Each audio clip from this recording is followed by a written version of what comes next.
Со вчерашнего дня, когда сигнал о пожаре поступил, по указанию Рамзана Ахматовича были мобилизованы все силы МЧС, коммунальная служба города Грозного. И в оперативном порядке, благодаря слаженной работе, удалось в относительно короткие сроки потушить пожар, тем самым избежать более трагических событий. Слава Богу, самый главный результат — нет пострадавших, раненых, погибших. Это в первую очередь. А так пострадала кровля, витражи.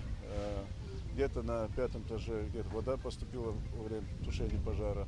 Но это все быстро можно сделать. И буквально с утра по поручению главы Чеченской республики Рамзана Ахматовича Кадырова приступили уже к ремонтно-восстановительным работам. Сейчас мы разбираем кровлю и, думаю, после разбора мусора, после разбора последствий пожара мы уже приступим непосредственно к восстановлению этого дома, к ремонтным работам, в том числе и благоустройство дворовой площадки.